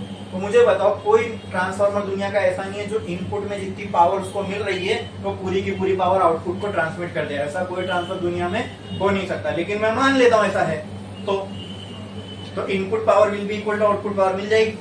हाँ अरे बोलो, लेकिन वो ट्रांसफार्मर फिर कैसा हो जाएगा, आइडियल। तो कहना है इसे फॉर एंड, तो क्वेश्चन में पढ़ लेना, अगर आइडियल ट्रांसफार्मर है तो आप ये इक्वेशन लगा सकते हो, वरना वो तो हमेशा वैलिड है। For an ideal transformer power in input power, सीधा input power will be equal to output power. मुझे बोलो ट्रांसफार्मर का इनपुट क्या है, प्राइमरी, ट्रांसफार्मर का आउटपुट क्या है? तो इनपुट पावर मतलब power of primary, output power मतलब पावर ऑफ, तो इनपुट पावर कैसे आएगी? ई आई और E P I P, output power E S. अब इसमें अगर रिलेशन चाहिए ईएमएफ का तो क्या आएगा? E P by E S is equal to I S by, क्या ये डायरेक्टली प्रोपोर्शनल है? नहीं ना, ईपी के सामने आई एस आ रहा है, तो इसको मैं बोल सकता हूँ E is direct inversely proportional to current. हाँ, ये इक्वेशन देख के मैं ये बोल सकता हूँ कि EMF is inversely proportional to current. तो ये आइडियल केस हमने क्यों पढ़ा मालूम है? इससे एक चीज समझ में आती है। क्या समझ में आती है? यहाँ वोल्टेज आया, ट्रांसफार्मर ने वोल्टेज बढ़ा के दे दिया, आइला तो जादू। कोई चीज यहाँ पे 10 की क्वांटिटी में आ रही थी, इसने इसको 100 करके कैसे दे दिया? तो एक चीज तो समझ में, नंबर ऑफ टर्न्स वहां ज्यादा थे, लेकिन क्या लोखंड के टुकड़े बढ़ाने से टन वोल्टेज बढ़ जाएगा? इक्वेशन तो ये कह रही है, लेकिन ये इक्वेशन हमें ये बताती है कि अगर ईएमएफ बढ़ेगा तो करंट कम होगा। तो सेकेंडरी में ना लॉस क्या किसका होगा? करंट का। सेकेंडरी में तुमको वोल्टेज तो बढ़ के मिलेगा, लेकिन उसके बदले में क्या काम हो जाएगा? करंट का लॉस हो जाएगा। समझे? यानी स्टेप डाउन स्टेप अप का अगर मैं केस पकड़ूं तो प्राइमरी से ज्यादा सेकेंडरी में मुझे वोल्टेज तो मिल गया, लेकिन करंट प्राइमरी से वहां कम मिलेगा। तो चांदी थी ना फिर तो, खाली अपन फिर घरों में भी यही करते, घरों में भी यही करते। 230 वोल्ट आ रहा था, उससे बना लेते अपन, जितने भी टन का ट्रांसफार्मर सीख लेते बनाना का, तो आदमी बना के ले वोल्टेज करंट। खाली घर में 230 आ रहा है, उससे मैं 23,000 वोल्ट 25,000 वोल्ट एक ही बार तो टन बना के रखना है, फिर तो क्या मिलते रहेगा। लेकिन ऐसा हो, ये तो फिर इनफाइनाइट एनर्जी का सोर्स मिल जा रहा है अपने को। तो ये इससे हमको ये चीज समझ में आती है ये इक्वेशन से कि ईएमएफ अगर बढ़ के मिल रहा है तो करंट कम हो जाएगा। उसी उल्टा सेम स्टेप डाउन में कर लो, अगर कहीं में आप वोल्टेज कम करके दे रहे हो तो वहाँ क्या इंक्रीज होकर मिल जाएगा आपको? करंट। आई बात समझ में? तो इन तीनों को एक साथ लिख तो नहीं सकते, क्योंकि ये रियल के लिए है, ये सबके लिए वैलिड है और वो सिर्फ आइडियल के लिए। लेकिन अगर एक साथ लिखना हो तो इन दोनों इक्वेशन को देखो, इन दोनों इक्वेशन को देख के मैं ऐसा बोल सकता हूँ कि EP by E S is equal to NP by NS is equal to I S by I P. हाँ, आपके टेक्स्ट बुक में लिखा हुआ तीनों को साथ में इक्वेट करके। लेकिन ये याद रखना, ये रिलेशन मतलब ये वाला रिलेशन करंट और ईएमएफ का सिर्फ आइडियल के लिए वैलिड है, रियल केस के लिए ये वैलिड नहीं बैठेगा। समझ में आया? क्लियर है? पक्का? ये था रिलेटेड टू ट्रांसफॉर्मर, सारी चीजें खत्म। इसमें किसी को कुछ डाउट है? पूरा अच्छे से समझ में आया क्या होता है ट्रांसफॉर्मर, कैसे काम करता है, क्यों ऐसे काम करता है, स्टेप अप स्टेप डाउन करेगा और कैसे करेगा वो भी समझ में आ गया सबको? क्लियर है? पूरी क्लैरिटी है? हाँ, अच्छा जल्दी जल्दी जल्दी लिखो।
गया लिख के?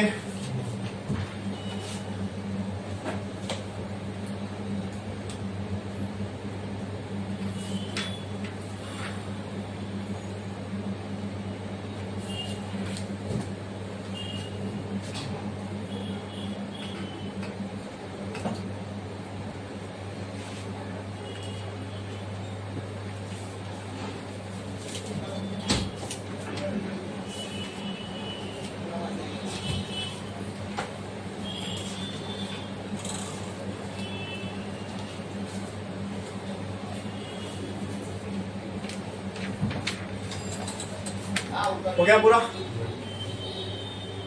ये पार्ट तो हो गया होगा।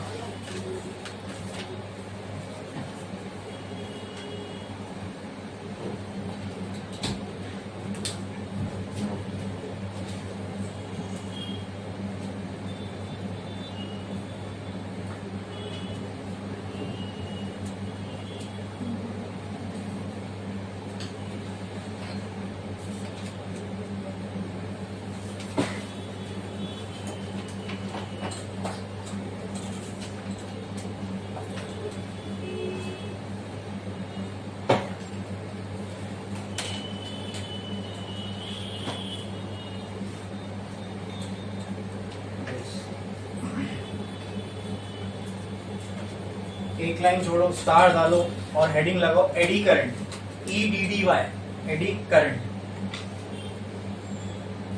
अब ये क्या होता है पहले इसको प्रैक्टिकली समझ लो, कंसेप्चुअली समझ लो, फिर इसका हम लोग डेफिनेशन वगैरह देखेंगे क्या होगा। आप मुझे ये बताओ कि यहाँ पर मेरे पास एक इनवर्ट जाती हुई मैग्नेटिक फील्ड है, ओके। मैंने यहाँ पर एक कॉइल लिया, एक तार लिया कॉपर की,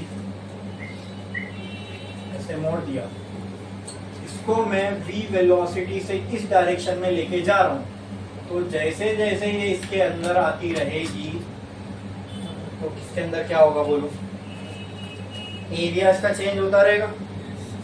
अरे भाई जितना एरिया इसका अंदर आएगा उतना ज्यादा इसमें से फ्लक्स पास होगा, तो फ्लक्स का चेंज होता रहेगा because of change in area.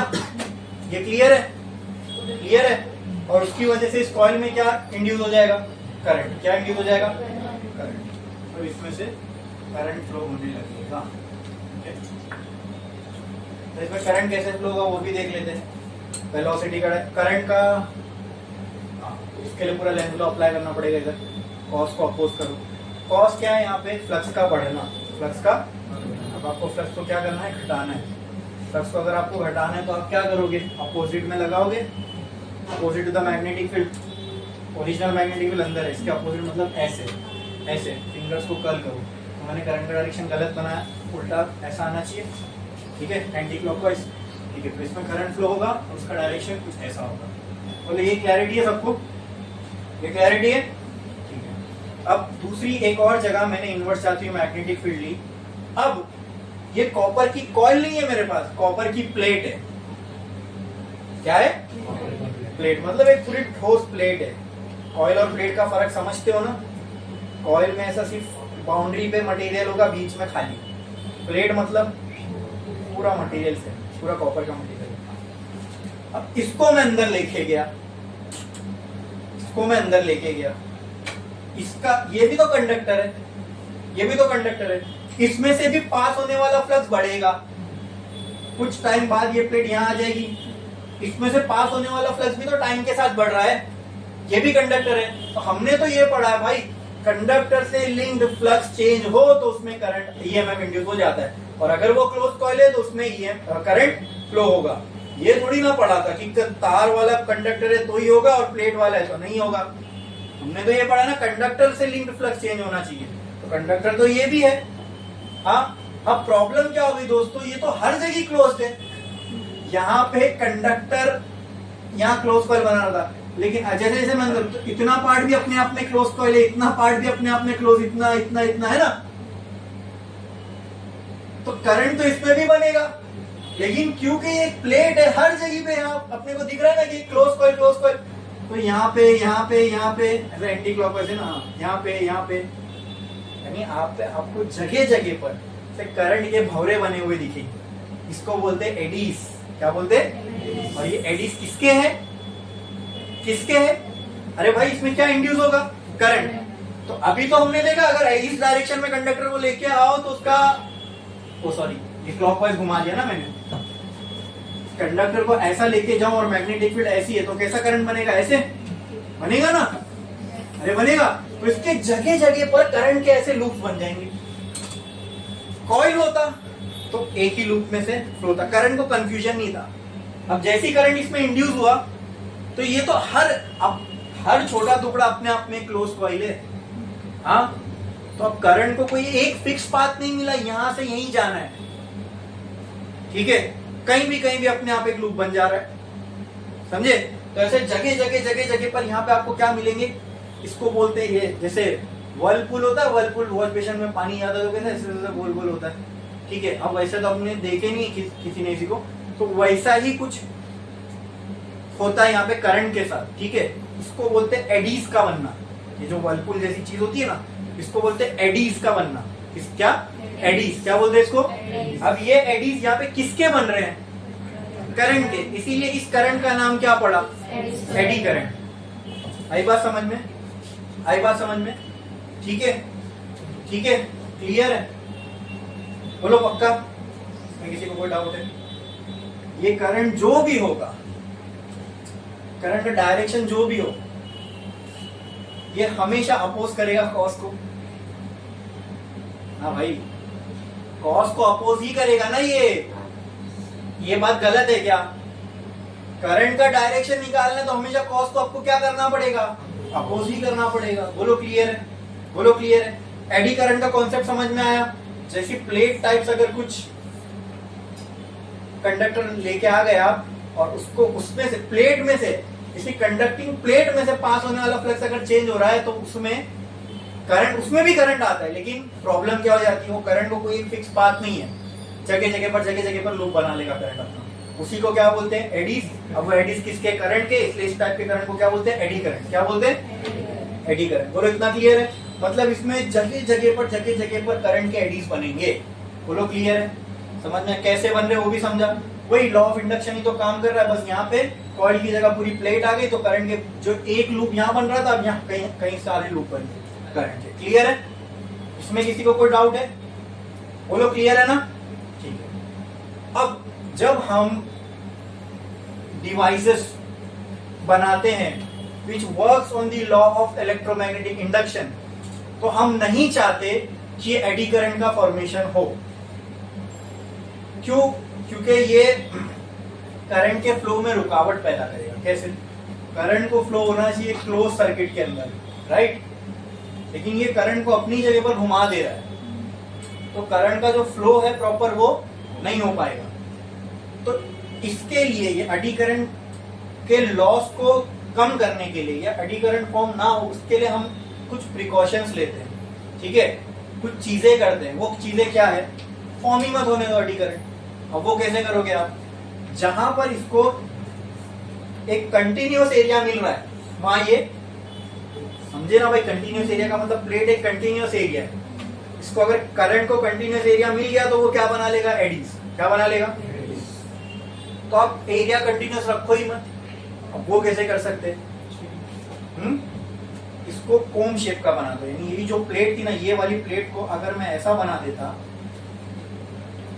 फिर अगर मैं इसको पास करता ना मैग्नेटिक फील्ड से कोम शेप का, ठीक है? अब इसको पास करो तो सुनो होगा क्या?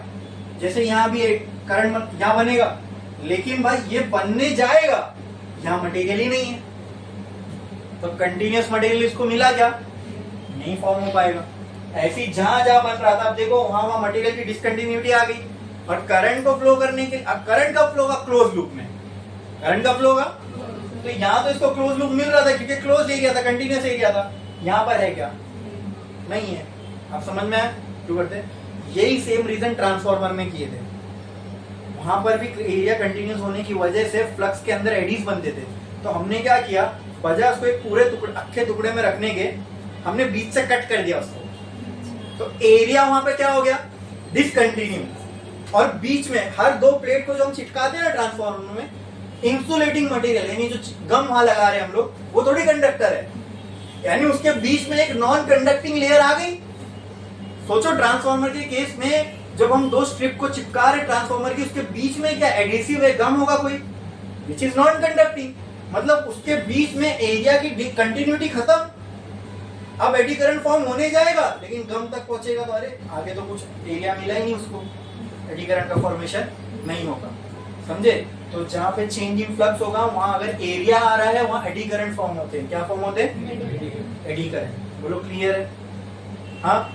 नाउ दिस, अब हमको जो करंट है वो सेकेंडरी कॉइल में देना था, कोर में थोड़ी घुमाना था, घुमरो। हाँ, कोर में थोड़ी ना करना था, वो करंट हमको किसको देना था? सेकेंडरी कॉइल को। अब वो घुमरो कोर में ही खेलता रहेगा तो अपने को तो लॉस होगा ना करंट का। हाँ, किसी को लॉस पसंद है? नहीं, तो यहाँ पे भी हमको करंट का लॉस नहीं चाहिए था, तो वो ना हो इसके लिए दिमाग लगाया गया कि इसको बजाय एक अक्खी प्लेट सिंगल मटेरियल से बनाने से अच्छा है बहुत सारी स्ट्रिप्स में काटो और फिर उसको चिपकाओ, तो उससे क्या हो गया, अपना एडी करंट का लॉस खत्म हो गया। ठीक है, अच्छा। अब करंट तो इसमें बने, अगर कोई प्लेट है, अभी आपने समझा एडी करंट क्या होता है, कोई कंडक्टिंग प्लेट में से पास होने वाले फ्लक्स को चेंज करवा दो, उस प्लेट के अंदर क्या बनेगा? प्लेट के अंदर क्या बनेगा? Eddy current. क्या बनेगा? एडी करंट बनेगा। हमको पता है ये जो एडी करंट है ये लूप के फॉर्म में होता है और अपने कॉज को अपोज करता है। क्या करता है? अपोज। एक काम करते हैं ना हम उसको ऐसी चीज में, देखो इंसान का दिमाग कितना शातिर है, कोई चीज को खाली नहीं जाने देंगे। ये मालूम पड़ा ऐसा भी कुछ होता है तो इसको भी हमने अपने फेवर में इस्तेमाल किया कि अपोज ही करता है ना, अपोज करता है ना कॉज को, तो ऐसी जगह लगा दो इसको जहां अपोजिशन की जरूरत है। जैसे कार को ब्रेक मारना है, मतलब आपको मोशन को अपोज करना है, कार के मोशन को अपोज करना है, राइट। इसी समझो ना, कार को मैंने ब्रेक मारा मतलब सामने से किसी ने ऐसा हाथ पकड़ के रोका कार को, अपोज ही किया ना उसने मोशन को, एक ही बात है। समझने के लिए ऐसे समझ सकते हो। तो ये ब्रेकिंग्स के ऑटोमोबाइल ब्रेक्स के अंदर यूज होता है। और दूसरा सोने पे सुहागा क्या मालूम है? नॉर्मल ब्रेक्स आप यूज करते हो जिसमें रबर की पैड्स लगी होती है, ठीक है, वो एक डिस्क पे जब रब होती है तब जाके टायर रुकता है, यानी टायर घूम रहा है, उस पे एक डिस्क लगी हुई है, और डिस्क के आजू बाजू दो रबर के पैड्स होते हैं। जब हम ब्रेक प्रेस करते हैं रबर के पैड डिस्क को पकड़ लेते हैं, तो जो घूमता रहता है इस पे घसने की वजह से टायर रुकता है, बराबर। तो उसमें डिसएडवांटेज क्या है? ब्रेक पैड का वियर एंड टियर होगा, ठीक है, तो उसको आपको टाइम टू टाइम मेंटेनेंस करना पड़ेगा, एक टाइम के बाद चेंज करना पड़ेगा। वो उतने टाइम तक गाड़ी जो है गैरेज में खड़ी रहेगी, टाइम का लॉस, कंफर्ट का लॉस। इसमें क्या एडवांटेज है मालूम है? जो डिस्क होती है ना, डिस्क, वो आप कंडक्टिंग मटेरियल की बना दो, ठीक है, और इलेक्ट्रोमैग्नेट्स रख दो इसके आसपास। जब आपने ब्रेक मारा ये मैग्नेट एक्टिवेट हो गए, अब ये कंडक्टिंग प्लेट मैग्नेट में से जब घूमेगी तो फ्लक्स का चेंज होगा, तो उस प्लेट में क्या बनेंगे? Eddy current. That eddy current will oppose its cause, ठीक है, तो अपोजिट डायरेक्शन में वो करंट बनेंगे, और यहाँ का जो मैग्नेटिक फील्ड है इसको अपोज करेंगे। अब अपोज करने की वजह से क्या होगा? ये इसका अपोजिट डायरेक्शन में क्योंकि करंट बन रहे हैं, टायर स्लो होगा। अब जो गाड़ी डिस्क के अंदर जो करंट बना, करंट आप यूज करो, बैटरी में करंट प्रोड्यूस हुआ ना, वो करंट को आप यूज कर सकते हो आपकी कार की बैटरी को चार्ज करने के लिए। तो बहुत सारी इलेक्ट्रिक कार्स के अंदर ऐसे टाइप के ब्रेक्स भी आ गए हैं जिसमें एडी करंट का एप्लीकेशन यूज होता है। ये मतलब मैं आपको बहुत कॉम्प्लेक्स एप्लीकेशन बता दिया, लेकिन समझ में आ रहा होगा किस तरीके से काम कर रही है, ठीक है, क्लियर है। अगर आपको ये करके देखना तो आप ऐसा भी कर सकते हो, दो मैग्नेट्स लो, दो मैग्नेट और एक पिवट के थ्रू ऊपर, जैसे आपने यहाँ दो मैग्नेट रखा और एक धागे से या रॉड से, धागा नहीं रॉड लो, उसको यहाँ ऊपर पिवट कर दो और उस रॉड के दूसरे एंड पे कॉपर की प्लेट लगा दो। क्या लगा दो? और ये दो मैग्नेट के बीच में थोड़ा सा गैप रखो, गैप इतना कि खाली ये कॉपर की प्लेट पास हो सके, ठीक है। अब ऊपर आपने रॉड को पिवट किया, अब ये प्लेट को आप ऐसा जब घसीटोगे और छोड़ोगे तो ये दोनों मैग्नेट के बीच से पास होगी। लेकिन आप थोड़ा सा इमेजिन करो, इसको स्लो कर दो थोड़ा सा अपने दिमाग में इमेजिनेशन। तभी मैंने इसको छोड़ा, वो जुप करके आएगी नीचे। लेकिन जैसे ये मैग्नेट के अंदर गई तो ये प्रोसेस स्टार्ट होगा। मैग्नेटिक फील्ड है, प्लेट गई, कंडक्टिंग प्लेट, फ्लक्स चेंज हुआ, करंट बना, एडीज फॉर्म हो गए, बराबर। तो ये एडीज अपोज करेंगे जो भी ये मैग्नेटिक फील्ड है उसको, करेंगे क्या नहीं? करेंगे। उसकी वजह से क्या होगा मालूम है? होना क्या चाहिए था? दिमाग ये कहता है कि यहां से मैंने छोड़ा, जुप जुप जुप, ऐसा मोशन होना चाहिए था। जैसे आपने इसको छोड़ा यहीं रुक जाएगी 100%। ये बहुत सारे वीडियोस भी आपको इसके ऊपर मिल जाएंगे यूट्यूब पे, अगर आप सर्च करोगे तो। ठीक है, इसको बोलते हैं ब्रेक ही लग गया ना एक तरीके से, इसके मोशन पे ब्रेक लग गया ना। यहाँ से भी आप समझ सकते हैं कि इसको हम ब्रेकिंग एक्शन के लिए यूज कर सकते हैं। ठीक है, तो वैसे तो ये प्रोड्यूस होता था किसके अंदर? उन मटेरियल्स के अंदर जो इंडक्शन पे काम करते हैं, बट वहां पर ये लॉस था। लेकिन हमको समझ में आया ये काम कैसे करता है, तो कहीं पे इसको हम एडवांटेज में यूज कर सकते हैं, तो हमने किए, जैसे कि ब्रेक्स के अंदर। समझ में आया? अब क्योंकि ये जो है एडी करंट जो फॉर्म हो रहा है, ये मैग्नेटिक फील्ड को अपोज करता है। ठीक है, तो इसीलिए बस इसका ईएमएफ, इसमें भी करंट बनेगा।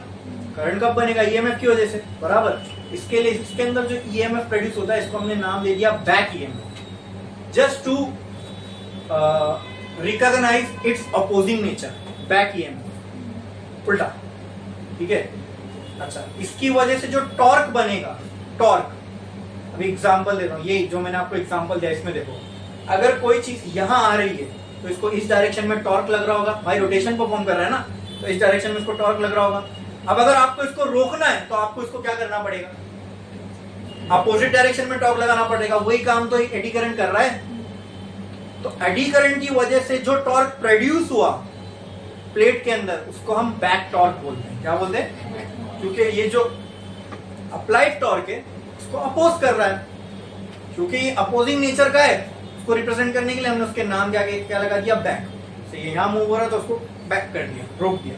समझे? क्लियर है? समझ में आया? इसमें किसी को कोई डाउट? पक्का? पक्का। तो इसके बाद हम बस एडी करंट का थोड़ा सा डेफिनेशन लिखेंगे, बैक टॉर्क, बैक ईएमएफ के बारे में डेफिनेशन लिखेंगे, और अपना ये चैप्टर हो जाएगा फिनिश। ठीक है, तो एडी करंट लिखा आपने? लिखो लिखो। when a conducting plate, ऐसा लिखो, when there is a change in flux linked with a conducting plate, when there is a change in flux linked with a conducting plate, linked with a conducting plate, linked with a conducting plate, linked with a conducting plate, eddies of current are formed in the plate. Eddies of current are formed in the plate.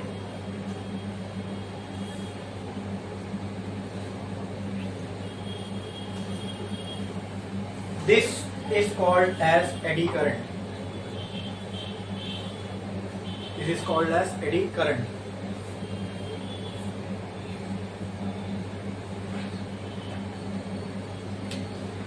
एक line छोड़ के लिखो, back EMF, back EMF.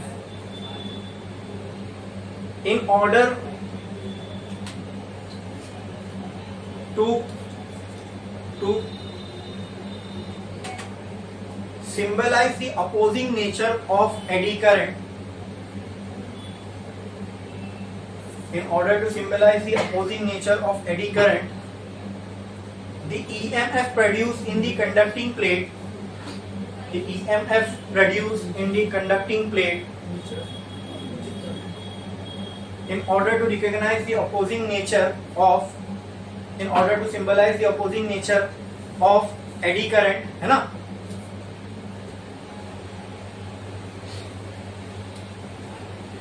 In order to symbolize the opposing nature of eddy current,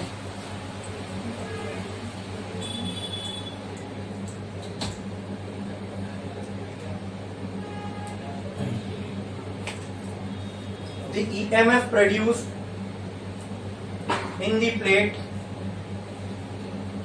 in the conducting plate, is called as back EMF. Is called as back EMF. Is called as back EMF.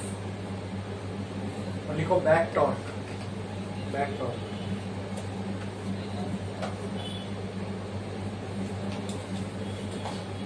Back torque. In order to symbolize the opposing nature of torque,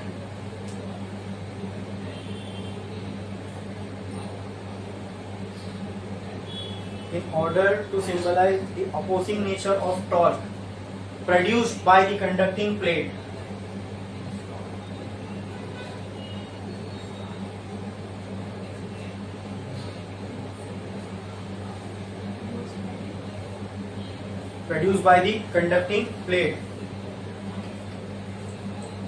due to eddy current,